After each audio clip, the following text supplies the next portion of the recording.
17 নম্বর এমসিকিউতে বলা হয়েছে কোন যৌগের ক্ষারধর্মিতা বেশি। এখানে সবগুলোতেই আমরা দেখতে পাচ্ছি অ্যামোনিয়া বা অ্যামিন টাইপের যৌগ, আর এটা খুবই বিখ্যাত প্রশ্ন। আমরা অ্যামিনের ক্ষারধর্মিতা দেখতে পাই সবচেয়ে বেশি ক্ষারধর্মী হচ্ছে 2 ডিগ্রি অ্যামিন, তারপরে হচ্ছে 1 ডিগ্রি অ্যামিন, তারপরে 3 ডিগ্রি অ্যামিন। এইবার এরপরে কার অবস্থান, এটা নিয়ে একটু কনফিউশন হইতে পারে। ওকে, তো এই জন্যই একটু আমাদের যুক্তিটা বোঝা লাগবে। তো প্রথম কথা হচ্ছে ক্ষারধর্মী কখন হয়, যার কাছে যে মুক্তজোড় ইলেকট্রন দান করে সেই হচ্ছে ক্ষারধর্মী। তাহলে এখানে অ্যামোনিয়ার কথা যদি চিন্তা করি, অ্যামোনিয়াতে নাইট্রোজেনের একটা মুক্তজোড় ইলেকট্রন আছে, তাই অ্যামোনিয়া ক্ষারধর্মী। কিন্তু আমরা যদি এর সাথে একটা অ্যালকাইলমূলক যুক্ত করে দিই, তাহলে এটা হয়ে গেল 1 ডিগ্রি অ্যামিন। এখানে নাইট্রোজেনের তো মুক্তজোড় ইলেকট্রন আছেই, অ্যালকাইল মূলক ওকে আবার ইলেকট্রন দান করে ইলেকট্রন ঘনত্ব বৃদ্ধি করে দেয়, ফলে আরও বেশি বেশি দান করতে পারবে। তাই 1 ডিগ্রি অ্যামিনের ক্ষারধর্মিতা কী হয়, অ্যামোনিয়ার চেয়ে বেশি হয়ে যায়। আবার আমরা যদি এবার 2 ডিগ্রি অ্যামিন নেই, তাহলে নাইট্রোজেনের তো মুক্তজোড় ইলেকট্রন আছেই, এই দুইটা অ্যালকাইল মূলক কী করে, আরও ইলেকট্রন দান করে নাইট্রোজেনের, ফলে নাইট্রোজেন ইলেকট্রন ঘনত্ব আরও বেড়ে যায়। তাই 1 ডিগ্রির থেকে 2 ডিগ্রির ক্ষারধর্মিতা বেশি হয়। তো এই সিকোয়েন্স অনুসারে এখন যে কেউ চিন্তা করবে তাহলে নিশ্চয়ই 3 ডিগ্রি অ্যামিনের ক্ষারধর্মিতা আবার কি হবে, বেশি হবে। হিসাবে তাই হওয়ার কথা ছিল, কিন্তু এখানে একটা ঝামেলা হয়ে যায়। ঝামেলা হচ্ছে 3টা অ্যালকাইলমূলক চলে আসায় এই অ্যালকাইলমূলক নাইট্রোজেনের চারপাশে স্টেরিক বাধা তৈরি করে, আর স্টেরিক বাধা তৈরি করার কারণে নাইট্রোজেন, যার কাছে ইলেকট্রন আছে, যে কিনা ইলেকট্রন দান করার ক্ষমতা রাখে, বা দানটা সে করবে কাকে, যার সাথে সে বিক্রিয়া অংশগ্রহণ করতে চাচ্ছে, সে তো বিক্রিয়া অংশগ্রহণ করতে পারতেছে না, কারণ 3 পাশ থেকে অ্যালকাইলমূলক একটা স্টেরিক বাধা তৈরি করে রাখছে, যার কারণে 3 ডিগ্রি অ্যামিনের ক্ষারধর্মিতা 2 ডিগ্রি আর 1 ডিগ্রির চেয়েও কইমা যায়। তাই 2 ডিগ্রি আর 1 ডিগ্রির পরে 3 ডিগ্রি স্থান পায়। এবার আরেকটা অপশন হচ্ছে অ্যানিলিন।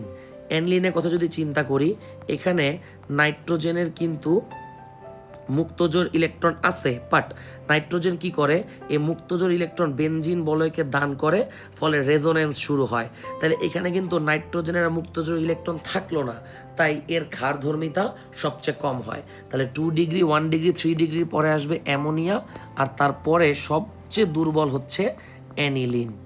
তাহলে এখানে বলছে কার ক্ষারধর্মিতা বেশি, তাহলে অ্যান্সার হবে 2 ডিগ্রি অ্যামিনের। এইটা হচ্ছে আমাদের অ্যান্সার। এইটার পরে অ্যান্সার হবে 1 ডিগ্রি অ্যামিন, তারপরে অ্যামোনিয়া, তারপরে হচ্ছে অ্যানিলিন।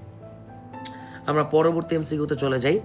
এখানে বলা হয়েছে CH3C≡CH, অর্থাৎ এটা একটা অ্যালকাইন 3 কার্বনের, মানে প্রোপাইন।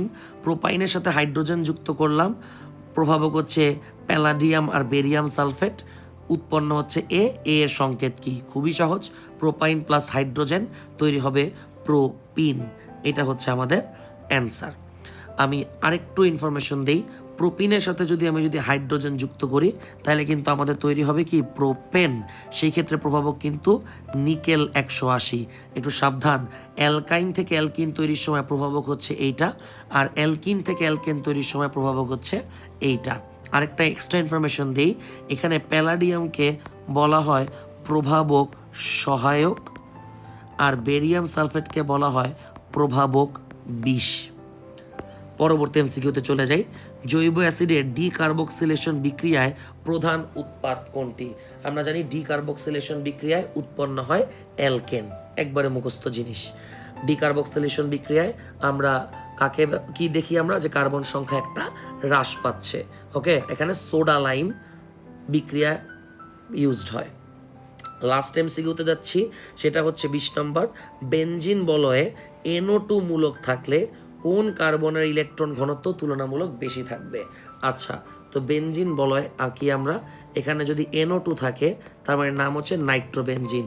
আর আমরা জানি NO2 মেটা নির্দেশক, আবার NO2 নিষ্ক্রিয়কারী মূলক, কারণ NO2 বেনজিন বলয় থেকে ইলেকট্রন কি করে, টান দেয়, ফলে বেনজিন বলয়কে নিষ্ক্রিয় করে তোলে।